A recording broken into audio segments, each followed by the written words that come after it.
Okie dokie.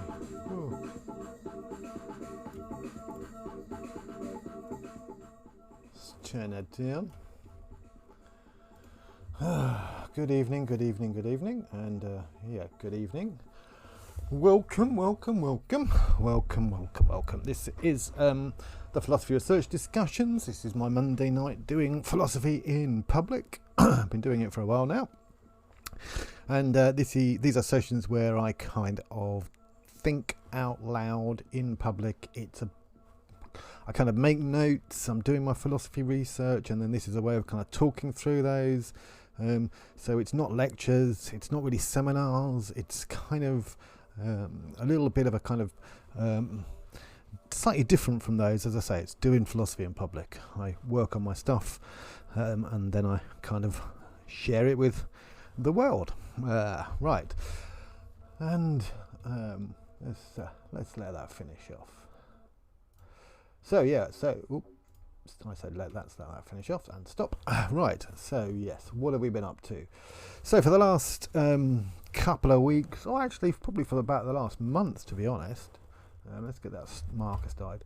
So from the last month or two, I've been really, month or so, I've been really interested in this text by Michel Foucault from 1953-54 called Dream and Existence, which is him riffing off and responding to Ludwig Binswanger, a text by Ludwig Binswanger. And Binswanger was a psychoanalyst, student of Freud and Heidegger, and Foucault kind of responds to the text. It's weird, he kind of writes this preface, but it's not a preface, it's a response. It's longer than the actual text of Binswanger's, and in it he really kind of tries to draw out, very aware that what he's doing is very aware that what he's doing is kind of a bit odd, but he tries to draw out what he thinks is the most important thing in Binswanger, and that is something along the lines of Binswanger locates the dream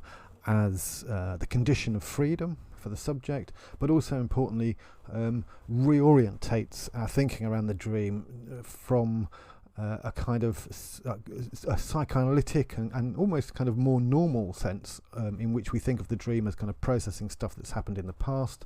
And Binswanger or Foucault's take on Binswanger is that he kind of reorientates this so that the dream is a way of opening the future. It's a condition of the future in some sense, in particular a condition of freedom, our freedom towards the future. And that's one of the interesting things that I find in the text, and I also find that there's something curious and interesting in a kind of scholarly academic way, in that it seems a clear or a likely kind of prefiguring in some ways of the work of Deleuze and Guattari in Anti-Oedipus. So that's something I'll mention briefly later tonight and touch on. Let's just put that there. Right. So yes, tonight I'm just going to kind of work through. I mean, I managed to, last week I talked a little bit about this text in the second half of the hour. And I was going through the sections. This preface, this text by Foucault, which remember is written in 1953, so it's before any of his archaeology stuff and his crime and his punishment stuff. It's before his main works, really. But this text by Foucault is in 5 sections, and I was going to sort of work through those sections. And like always, there's more to do than you realise. So I managed to work through the first section last week, and I'm kind of going to go through the second section this week, and then I am probably going to have to take a pause. I'll put the details up, popping up underneath, but yeah, I'm probably going to have to take a pause on the Foucault because I'm going to be teaching for 10 weeks The Earth as a Freudian Spaceship. This is a new course I am teaching at the Free University of Brighton next week, begins next week, and that's going to take up most of my time, so I imagine I might return to Foucault some point late in July or something like that, or maybe during the course. I mean, it might well come up during the course. Part of the reason I'm interested in it is because it's connected to the research. The Earth is a Freudian Spaceship, the course, is actually not a traditional philosophy course that I would normally teach, where I would obviously teach a philosopher or a particular theme. This is actually a kind of more like a seminar on my own research, and that research is focused on working with a psychoanalyst called Dr. Eric Harper, and we're trying to produce what we call a Fanonian schizoanalysis. That's a mixture of like Frantz Fanon and Deleuze and Guattari, and we're trying to sort of bring those together. We're not the only people doing that by any means, but that's kind of our project, and that's what the course is about. That starts next week. But this week, yes, so I've been thinking, as I say, about Foucault again, and this whole dream, imagination and existence. That's the name of the text. That's the name of Foucault's text. So let's try and just recap a little. Let's just try and recap a little. That should be visible okay, isn't it? So one of the first things that Foucault does is, as I mentioned last week, is locate Binswanger as in between an anthropology and an existence analysis. He's this in between figure. So, there's a kind of ambiguity here, because in one sense he's locating Binswanger as somehow between Freud and Heidegger, and so in that sort of sense we'd be sort of reading Freud as the kind of anthropology and Heidegger as the existence analysis. But it's probably better to say between psychoanalysis and phenomenology. So psychoanalysis and phenomenology, these are the two kind of moments that begin right at the end of the 19th century, beginning of the 20th. So this is with Husserl's book Logical Investigations and Freud's book The Interpretation of Dreams. And so they both come out at the same time, 1899, 1900. And one's obviously in philosophy, although even there it's kind of birthing a new kind of movement or a new school of philosophy, the phenomenological school. That's a word to get your mouth around, isn't it? The phenomenological school. And on the other, obviously, Freud is birthing the psychoanalytic school. So Binswanger is kind of in between these two things. This is one of the first things Foucault mentioned, and that seems, important. It seems like worth noting. It more importantly than anything, it's probably orientating what Foucault is going to think about in terms of Binswanger. The second thing we mentioned last week is the priority of the dream. Now, one of the things that Foucault is going to argue is that Binswanger's analysis, Binswanger's kind of methodology, is doing something analogous to both that in phenomenology and that in psychoanalysis, in which in a sense it's trying to get at some sort of fundamental structures, fundamental kind of grounds and foundations of what it is to be a human. And in a sense, I mean, although we think that Freud kind of begins from the dream, that's not really the case. Freud probably more likely is we would say begins from the drive, and the drive is this kind of curious connective borderline between what we might think of as the biological and what we might think of as the psychic. It's not just biological and it's not just psychic. It's kind of this line of this borderline between them.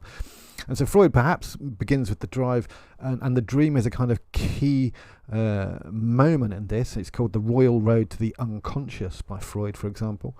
And so obviously the unconscious itself, this drive and primary repression dynamic in Freud, doesn't really mean that he begins with the dream. Whereas Binswanger is going to place the dream right at the heart of things. It's going to be the dream, as it were, that is the primary fact of let's say the human subject. That might be a problem, that term, the human subject, but let's say the dream is the primary fact of the human subject, and that's what Binswanger is going to try and articulate. And obviously what we might want to think is, why on earth are you picking on the dream and not the waking state? Why this kind of strange focus on this moment of consciousness when it's unconscious, this moment of consciousness in a peculiar form, all these kind of things, rather than thinking about what we're like when we're awake? Surely that would seem to make more sense. Now, there's a whole bunch of reasons why that is the case, and it's to do with a kind of breaking of an image, a breaking of an existing structure, a set of habits through kind of power of the imagination. That's one way of thinking about it. But there's also, because he begins with the dream, a priority of the dream, a very kind of strong sense in which Binswanger, or if he's doing something different from what Freudian psychoanalysis is doing, it needs to be kind of articulated, as it were, in distinction from Freudian psychoanalysis. Because obviously, the dream is a kind of also a very important moment in Freudian psychoanalytic practice. Now, this is something that Foucault says. Foucault says that starting from an external interpretation of the dream, which is still only a kind of deciphering, Binswanger's work is able, without slipping into philosophy, to arrive at a comprehension of existential structures. I mean, this is the kind of, there's a whole bunch of these kind of statements that Foucault makes during this course of this text, and this is just one of the ones that enables us to see that what he's talking about is Binswanger having this, as I say, comprehension of existential structures, aiming at something fundamental in who we are and what we are as a kind of being, as a human subject. Let's say, kind of being a human subject. I mean, it is a problem, but and why is it a problem? It's a problem because we kind of bring too much to that. When we say human subject, we're already presupposing far too much, and we need to kind of step back and put those things aside a little bit. So the kind of being we are is probably better, but it's a bit too philosophical and a bit too abstract, maybe. So, just bear that in mind. We're kind of talking about humans, or what we think of as humans.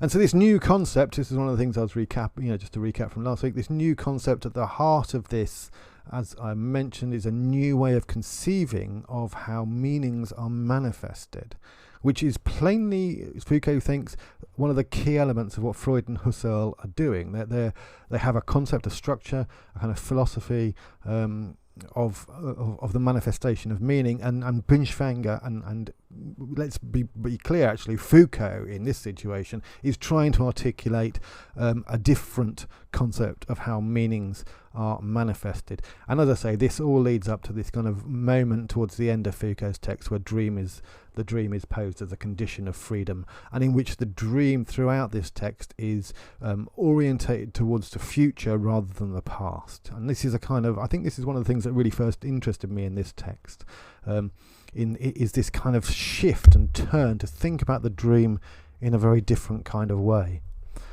from the way we normally do.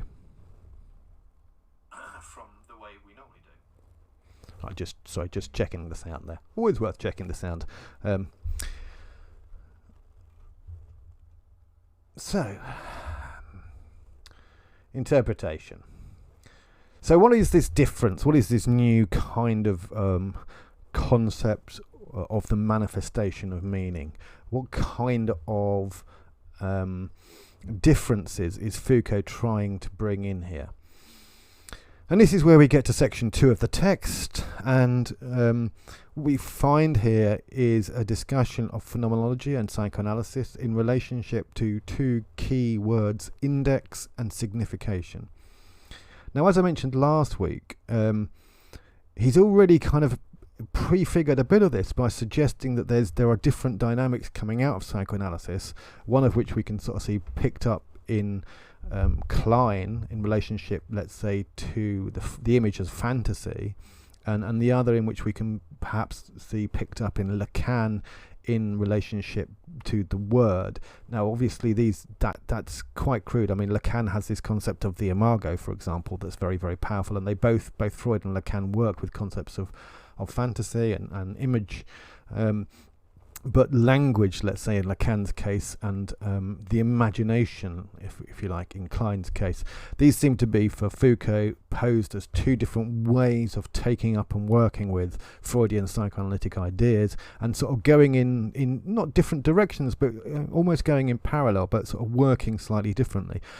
Now, as I mentioned last week, again, there's now in contemporary psychoanalysis perhaps more emphasis on the body quite often, perhaps deriving from Merleau-Ponty, and there's also obviously other dynamics that come out of psychoanalysis, such as object relations theories around people like Winnicott. but that's a little bit later than Lacan and Klein. So this initial, and perhaps in a sense, Foucault's writing in 1953, so perhaps it hadn't really sort of reached him at that point. So they're also British, usually the object relations kind of dynamics that come out of psychoanalysis. So it's kind of, so Foucault's kind of not on his own, but he's kind of working outside of the psychoanalytic tradition and outside, in a sense, of the phenomenological tradition, but he's having a particular take on it. And at one point he actually says, I think, I wonder if I can find the passage, he basically says, what I've just said here, you're probably all going to disagree with, you're probably all going to think these are kind of completely over-egged kind of interpretations, but and I wonder if I can see that.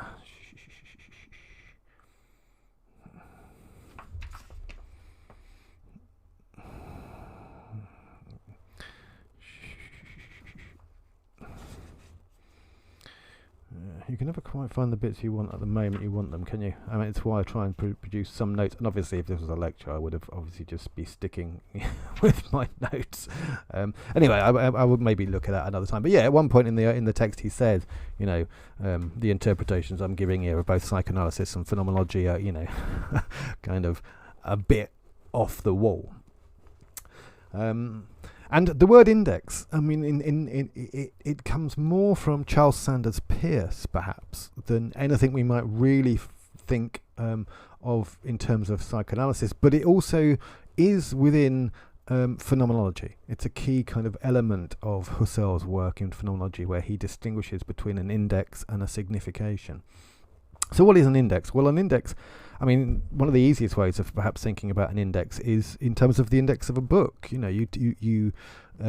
go to the back of the book, there's a word, it has a series of numbers, and what's happening there is those index entries are pointing to the point in the book at which the thing is kind of filled out real. There's some talk or comment. But generally speaking, an index is a sign that points to something and points to an object of some kind. And it's in its indexical relationship is this relationship of pointing. Now, one of the reasons that Foucault wants to sort of pick up and run with this, and run with this kind of like focus on looking at index and signification, is that he wants to try and rethink and think again about the symbolic value of the dream image, as Freud might say. And he wants to kind of suggest that there's actually two distinct things going on in the symbolic value here, and in that dream image, there's these two distinct things. One, there's index sort of relations, and on the other hand, there's signification relationships.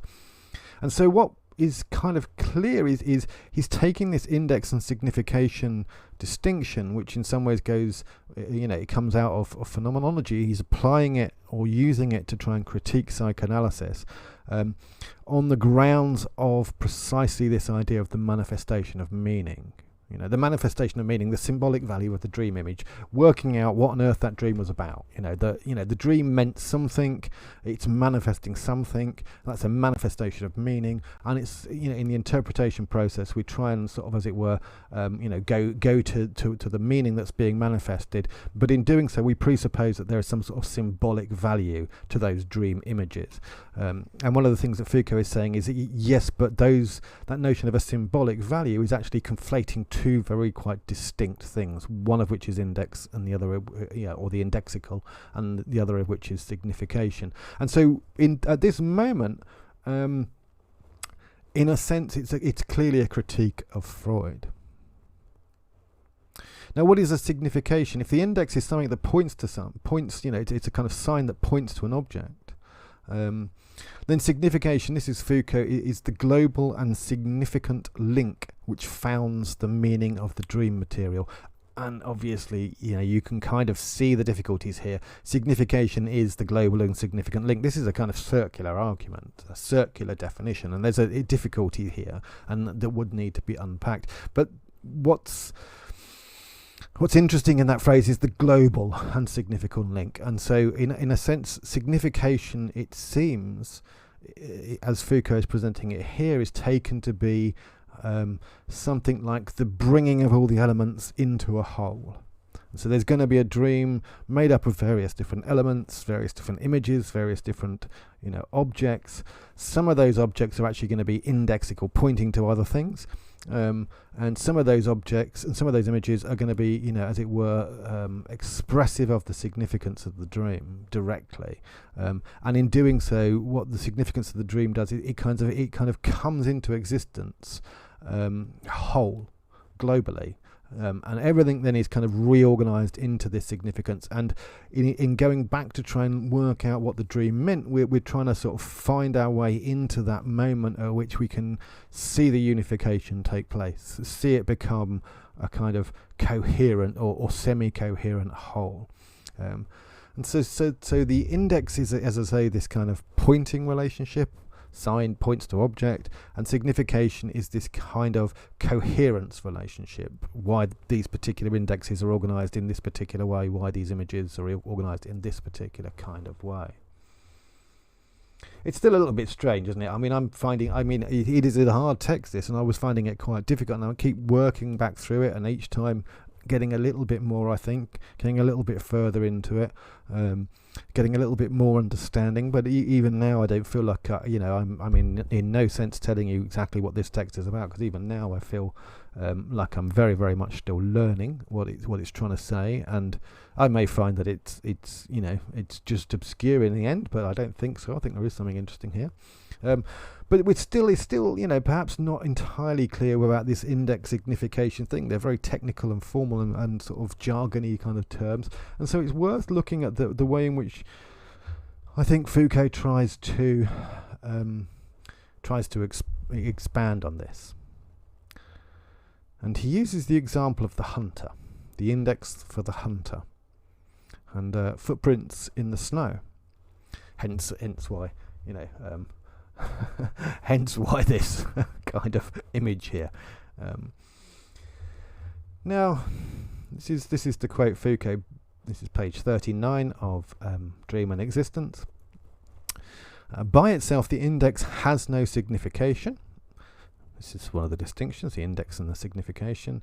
By itself, the index has no signification, and only in a secondary way can it acquire one, by the oblique route of consciousness which uses it as a marker, a reference, or a token. By the oblique route of consciousness which uses it as a marker, a reference, or a token. Now, I don't know whether that's a translation thing, and obviously I haven't begun to look at this text in the original French yet, which would probably be the next serious move once I've got a sort of feel of understanding it, is I then have to check all that understanding by trying to read it in French, or at least, and I can't read French very easily, but that would be the next kind of move in a scholarly dynamic.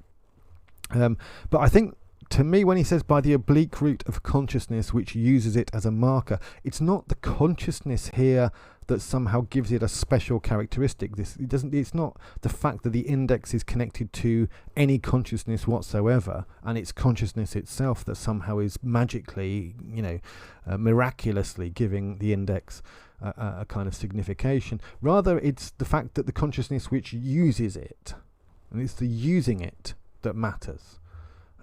So some signs are used in a particular kind of way.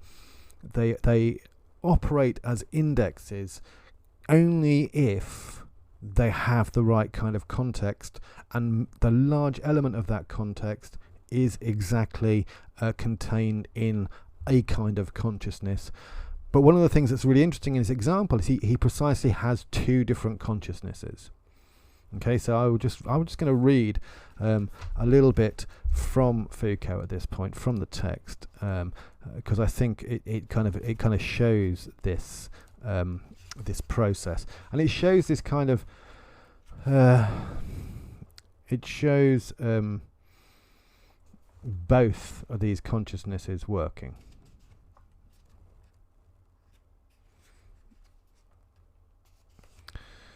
So this is what follows on from this quote on page 39, the quote that's on the page there.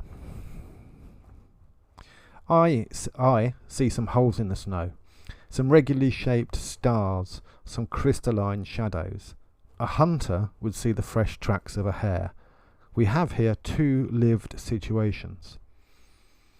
It would be idle to say that one contains more truth than the other. However, the essence of indication is exhibited in the latter, not in the former. In other words, the essence of indication is exhibited in the example of the hunter, not in my example where I just see some regularly shaped stars. Only for the hunter is the little star pressed down into the snow, i.e. a sign. Now I think that's kind of crucial in a sense. I mean, one of the things we're kind of doing here, I'm just putting the passage up so you can kind of see it there. I see some holes in the snow, some regularly shaped stars, some crystalline shadows. So that's one consciousness. Over here, this is my consciousness. And let's say I'm not a hunter, I don't know what tracks are. I'm looking at some strange marks in the snow. And over here, there's a hunter who sees this, looks at exactly the same thing and sees the fresh tracks of a hare. And one of the things that Foucault says here is these aren't two consciousnesses. He says we have here two lived situations. Okay, that's I kind of think important, because in this situation the context is not the content of my head or the content of my consciousness. The context is the lived situation of these two different people, one a hunter and the other not. But as he goes on, remember, however, the essence of indication is exhibited in, I've put here in the latte, not in the former. In the latter, not in the former. There's always a spelling mistake. The essence of indication is not exhibited in the latte, it's exhibited in the hunter. Not in the person who doesn't have the knowledge. And he goes on, only for the hunter is the little star pressed down into the snow, i.e. a sign. And so what we've got here is a hunter who can see the action of the footprint, literally the movement of the foot of that animal, in this case a hare. And so the hunter sees the tracks and can see the footprint. You can see the movement. Possibly they can tell more than just that it's a hare. They can probably, if they get skilled, tell its age, its speed, it's whether it's injured or whether it's whether it's calm, depending upon where the tracks are or what's going on. There's a whole bunch of other stuff that can be seen here, in the same way that, of course, a paleontologist who digs out a fossiled foot can see more when they have 3 or 4 of those feet together, because one foot can maybe give you something, but a series of these feet you can sort of reanimate them almost. You can see the pressing down into, you can see the gait, you can see the length of the gait, you can see possibly if you connect that to the way in which the skeletal structure exists, you can probably connect it to a whole bunch of other things and reasonably infer quite a lot. And obviously this is the situation with the hunter here. They can reasonably infer a lot more than the person who doesn't have this knowledge, doesn't have this rather lived situation. And so indexes need contexts. They're not kind of free floating. They're not just the same for everybody. That's kind of crucial. And the context that the index needs is a form of life or a lived situation. Okay, so this is the kind of important difference here. So remember that the distinction between indexes and significations in terms of the symbolic value of the dream, and Foucault thinks that the Freudian psychoanalysts have kind of missed this distinction between indexes and significations. And now he's also saying that indexes themselves are very, very dependent upon the particular form of life, the particular lived situation. So let's try and sort of pin down Foucault's criticism of Freudian dream analysis that seems to be being developed in this particular text. And And I say seems to be being developed because obviously everything I'm saying here is kind of provisional. Okay, I mean, this has to be, you have to be careful here. As I have mentioned, this is me doing philosophy in public, and 3 months down the line I might, might be saying something quite different from this about, when I've actually worked out that I was wrong for a large chunk of this. So just, bear in mind that these things are kind of provisional, but let's see if we can work out or lay out what looks like Foucault's criticism of Freudian dream analysis. But before we do that, I'm just going to take a couple of minutes intermission, so have a breather yourself if you need to, and sort of have a rest or stretch your legs if you're listening to this, watching this, whatever, and you can come back in, let's say 3 minutes or so. Let me put up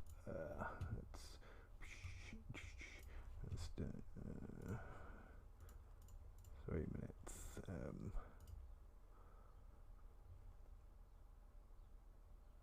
Okay, yeah, so 3 minutes and I'll be back.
Okie dokie, let's can I still, oh yeah, I can still see it. Okay, so let's go back to what we were doing.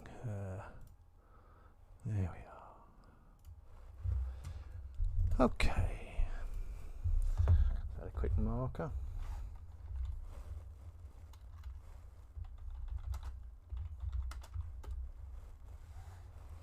Okay, so as I say, see if we can pin down Foucault's criticism of Freudian dream analysis here.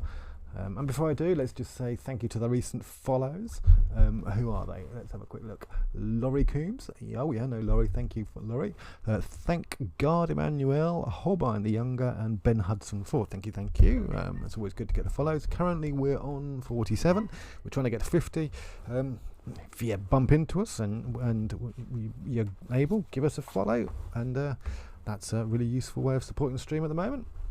Anyway, let's carry on. Whose dreams are they? Yes. Do the dreams belong to the analyst, or do they belong to you? Whose dreams are they? There's this line somewhere, I believe it's from Deleuze, about dreams, in which he says something like, you're fucked if you get caught in the dream of the other. You need to have your own dreams, and the dreams need to be not captured, as it were. And obviously one of the things that the psychoanalyst could do, most likely inadvertently, is to impose upon your dreams their models. And in doing so, kind of take the dreams from you, and they no longer are your dreams. And in a sense, this is one of the things that Foucault seems to be saying. Okay, so we begin with the dream, and one of the things he says, as I've mentioned, is that we have this kind of index element, the indexical element, dependent on context, and then we have the signification element, which is the kind of constitution factor of the dream, kind of brings it all together, if you like, or makes it what it is, and then interpretation takes place. But interpretation of what? And this is kind of what he means. And this is him. The confusing of index and signification, to quote, and this is quote Foucault, has inclined psychoanalysis to describe the mechanisms of the formation of dreams as the reverse and the correlative of the methods of reconstitution, confusing the achievement of meanings with the induction of indices. And that's a really messed up sentence, isn't it? But in a sense, what's happening is the arrow that's going in one particular direction here, from dream with its elements to interpretation. So from constitution, as it were, to interpretation.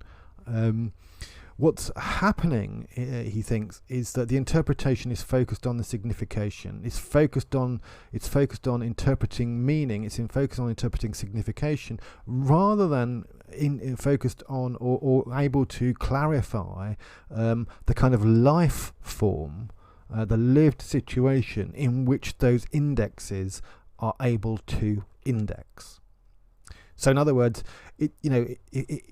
if you go back to the footprints of the hare, those indexicals in the snow are only able to index, they're only able to point as signs to the hare for the hunter. They're only able to index in a given lived situation with a particular kind of form of life. And so one of the things I think that Foucault is suggesting is that when psychoanalysis kind of tries to reconstitute the dream through meaning, what it does is it fails to take account of the various and different lived situations in which those indexical relationships operate. And what this essentially does is it means it strips the dream of its specificity. It strips the dream of its kind of relationship to your subjectivity, and imposes upon your dreaming as the analysand the analyst's model of what a dream and dream meaning is. Now, I'm aware at this point that this seems to me to prefigure other philosophers who I work an awful lot with. In particular, it seems to prefigure the basic argument, one of the basic arguments inside Anti-Oedipus, in which there's what's called a post hoc ergo propter hoc fallacy. You can look that up if you want. Post hoc ergo propter hoc. What comes after sort of defines what comes before. This is a rough way of thinking about it, but this is a kind of sort of argument that is put forward in Anti-Oedipus, is that psychoanalysis has taken our desires and understood our desires from the results of them, which could and can be different. So, anyway, let's not get. I don't want to go too far off down the line. But my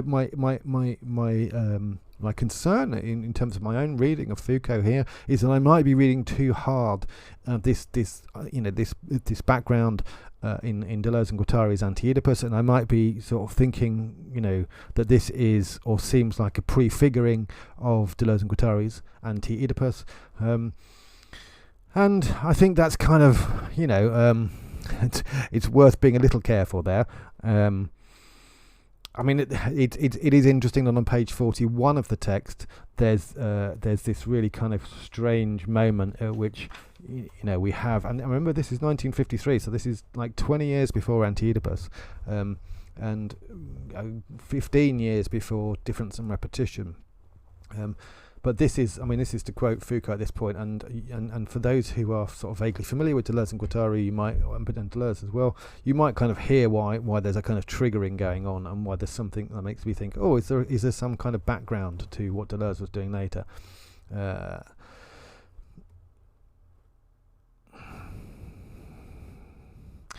So this is Foucault's, is page 41 over to 40 to 41. It's the bottom of page 40. No doubt that is what Husserl sensed in the revision, the Umarbeitung of the sixth logical investigation. You don't worry about what this at the moment, just getting into the text, which he prepared in 1914. Through this text, the sixth logical investigation, one can glimpse what a phenomenology of meaning might be.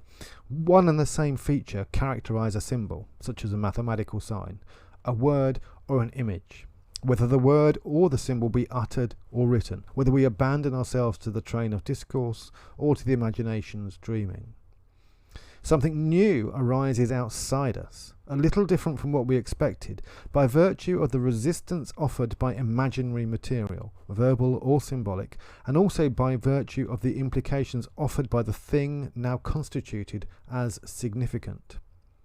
By fulfilling itself in the actuality of the signifying, the intentionally virtual opens upon new virtualities. This actuality, in effect, is located in a spatial temporal context, etc., etc.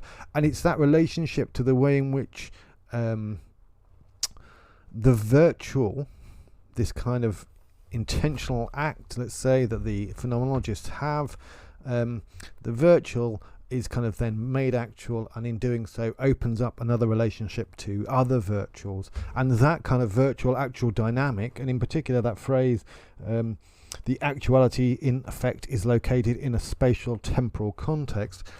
In Deleuze's Difference and Repetition, we find that the way in which the virtual moves towards the actual, the way in which it becomes actualized, is through what he calls spatial temporal dynamisms. So, I read this and I'm kind of like, oh God, yeah, Deleuze and Guattari, etc., etc. So that's, it's not I don't want to just dismiss this though. I think there might be something interesting here, and it may well be that there's an interesting prefiguring. And I haven't come across any reference to this text as prefiguring Anti-Oedipus before, or prefiguring Deleuze's work. And I had a quick look through Difference and Repetition. It wasn't obvious that there's any relationship to this text there. Anyway.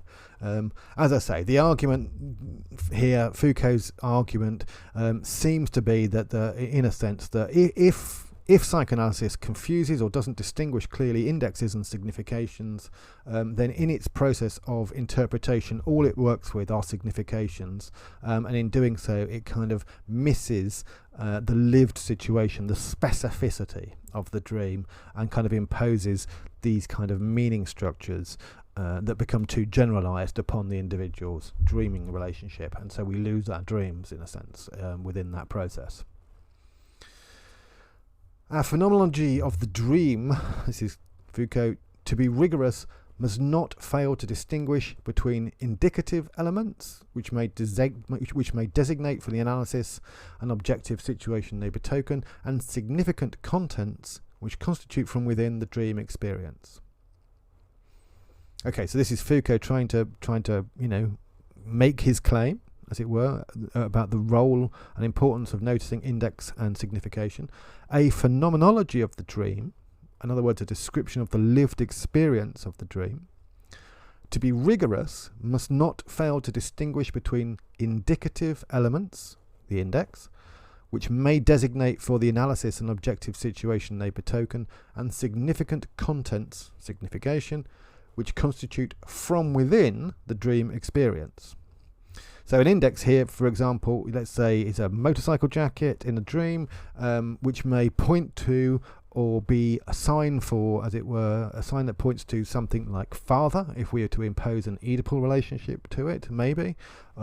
Or it might point to something like rocker in the terms of mods and rocker, or it might point to the Ace Cafe, or it might, the point of understanding the lived situation is to try and work out what that index is pointing to. And the significant contents, one of the things he says here, that constitute from within the dream experience. They constitute from within, therefore, that lived experience. They don't simply constitute it from within a kind of universal sense of meaning, or in Jung, some sort of, mythological archetype or whatever. Because one of the things that seems to be being pushed back on here is a dynamic that takes place in psychoanalysis in which we feel like there's a universalization taking place.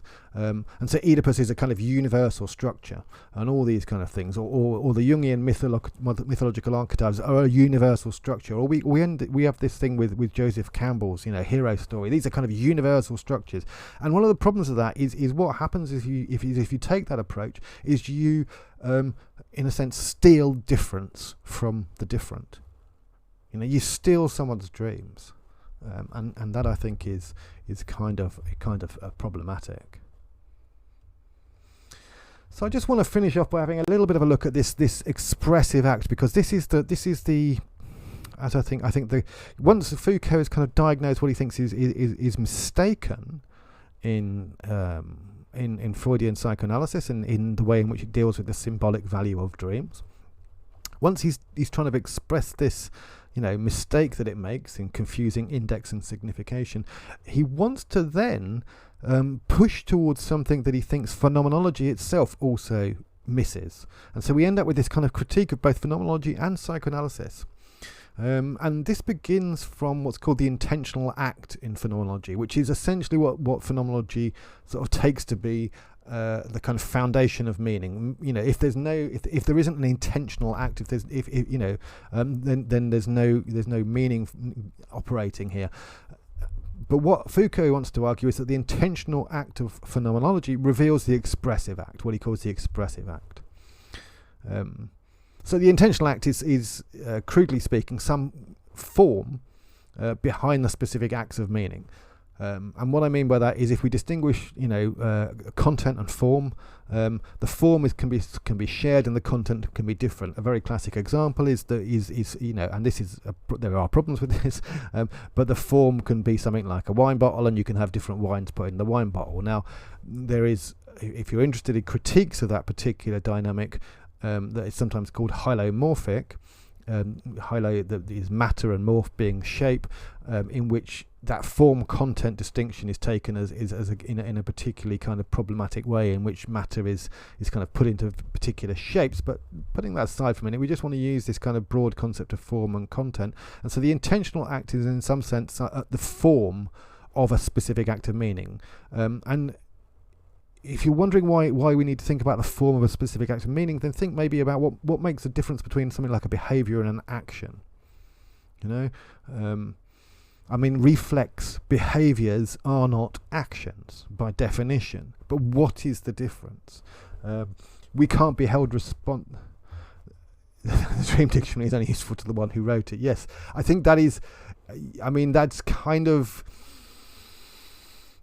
crucial. For psychoanalysis, obviously they want to have the Dream Dictionary or the dream relationship in some sort of dialogue, and I think there's an element of why that might be that's kind of important, but I don't know. But that does speak to exactly why, as it were, it's whose dreams, our dreams.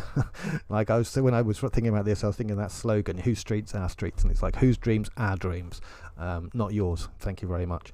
And that, I think, is part of what Foucault's going on. But to come back to this intentional act, this specific form kind of thing. So it's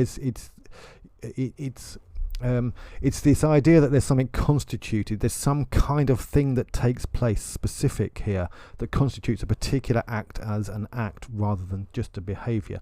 I was watching something the other day about ravens, or corvids more specifically, and about how they can pick up on eye movement and pointing by humans.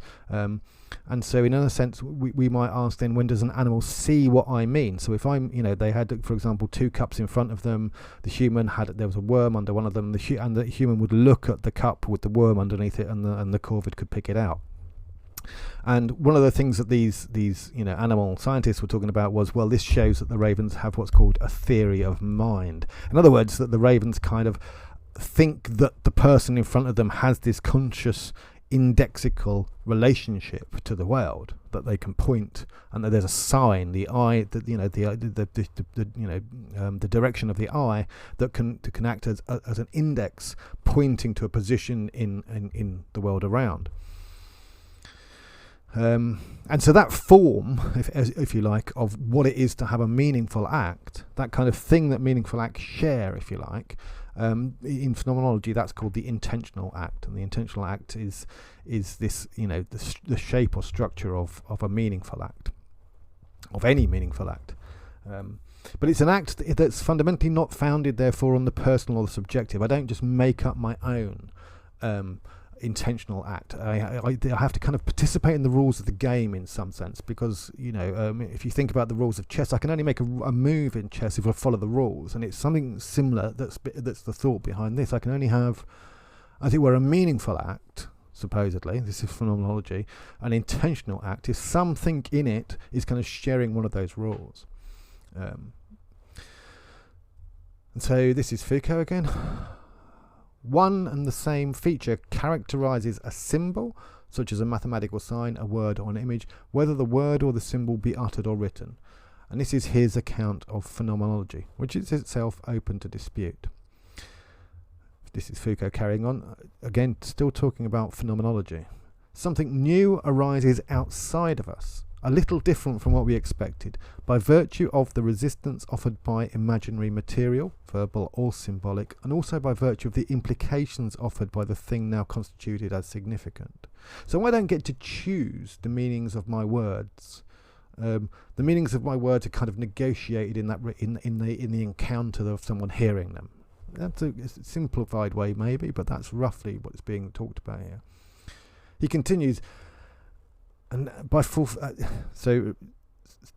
the meaning is going out, it's getting some resistance by possibly imaginary material. So, ideas in our heads, or ideas in society, if you like, verbal and symbolic. So, ideas that someone can articulate in discourse, or ideas that are maybe connotations or implications. And so it gets resistance from this, from the imaginary material, verbal or symbolic, and also by virtue of the implications offered by the thing now constituted as significant. So when you said certain things, other things then follow.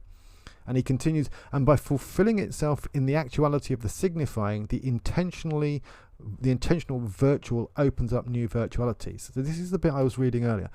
So by fulfilling itself in the actuality of the signifying. So the actuality of the signifying, that's the kind of moment in which, as it were, we're hearing the meaning, and it's part of our everyday life. So we're looking at the piece of art, we're hearing the music, we're having the conversation, and things are meaningful. The person is not going wah wah wah. And obviously when you listen to philosophy, sometimes the person is going wah wah wah, because they're using language that hasn't, as it were, got a shared form of life or a shared lived situation with the person who's maybe learning philosophy. So, and in other situations, someone could be talking about another kind of discipline. And quite often we think of those moments in which the kind of we can't understand as jargon moments or all these kind of things. But in fact, what's happening is we're not really sharing the lived situation. what's here called the actuality of the signifying. We're not sharing that actual lived situation. We don't really, it's not that we don't understand in our heads, we don't understand as well in terms of our relationships to the other bits in our world. And so this intentional act is fulfilling itself. It's going from being virtual, being a kind of a dynamic outwards almost. One of the problems with phenomenology is that it has to have this kind of dynamic outwards in some sense, but it's fulfilling itself. It's becoming meaningful only in this lived world, only in the actual signifying situation, only in the lived situation, a form of life. And in this fulfilling, Foucault thinks what actually happens is we encounter this thing he calls the expressive act, and that he's calling the expressive act. So, where have I managed to get to today? These are the notes. And, if you're ever wondering why philosophy takes so bloody long, it's because, it takes me fucking forever. It takes me a long time, but it takes a lot of people a long time. It's because you make really slow progress. All I've managed to really get to so far is, in a sense, I've obviously, this is only in one sense, but all I've managed to get to, in a sense, is this idea that the dream is the foundation of the expressive act. From here, he's going to, and he does, build this idea that this expressive act is itself this kind of relationship to freedom. But that's just to tell you what he says, not to go through it, not to think it through, not to work with it. So far, all I've managed to do in terms of working through it is get to this idea that the dream is the foundation of the expressive act. Which is, that's kind of fine. I don't have any objection to that. I kind of feel like that's getting somewhere. I'm kind of working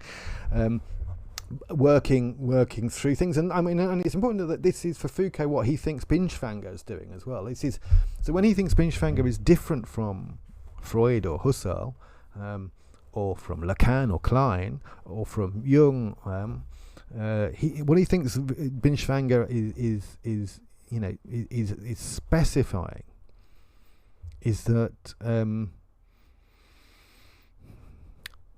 the expression of the particular life that is that individual in the analysis is fundamentally grounded in that dream. The dream is not a symptom of something else in their life. The dream is not somehow a processing of something else in their life, more fundamental, their sex drive, their libido, their parental relationships, whatever it might be. The dream is not fundamentally, for Binswanger, this is Foucault, a kind of processing factory for the shit that happens to you, and that the shit that happens to you is fundamental. The dream is here the foundation of an expressive act which, as it were, it's in a sense only in that capacity to express do we, as it were, become the human subject. Even if it's an unhappy one, as Freudianism often wants to tell us, you have to become comfortably unhappy or satisfactorily unhappy or normally unhappy, some sort of weird phrase like that, which I always thought was strange and always kind of put me off psychoanalysis a bit. So that kind of I think we kind of, lots of people kind of know this. They kind of know that if they can't have their say, they can't express themselves, if they can't somehow get it out, that somehow it's massively disruptive to their existence. And I think Binswanger's pointing to this, at least in Foucault's account, in a way that's far more interesting, in terms of its priority and centering on creativity and on this relationship to expression. It's far more interesting than I think the kind of mode of being in which we're somehow trapped in language, phenomenology perhaps, or trapped in meaning, or somehow trapped in desire and libido and all these kind of things in Freud, because we seem to always be trapped in a lot of these models, and this particular model yes indeed, machinators. But this kind of model of the expressive act, I think, is one that kind of points to a kind of innate, or I know a dodgy word there, but a kind of an inner freedom that to be affirmed. And obviously, if you read Nietzsche or Deleuze and Guattari, then you know the kind of notion of affirmation of the power of freedom is probably central to a lot of their work too. Okay, that's coming up to 8 o'clock and that's my hour of talking through the philosophy. So as I said, I'm going to probably not return to the particular Foucault thing for a little while, but I might do at some point, and then I'll gather together little bits of video notes and all these kind of other things if people are interested. But as from next week, I will be beginning the Earth as a Freudian spaceship. If you're wanting to participate, then I do have a text that you can get. You can do so either if you're in the Free University of Brighton through contacting me on River, or if you're not in the Free University of Brighton, then through joining my Discord, details of which are on the Twitch page. Let me just have a quick wave to Machinatus there, and I'm going to say good night to everybody. See you later.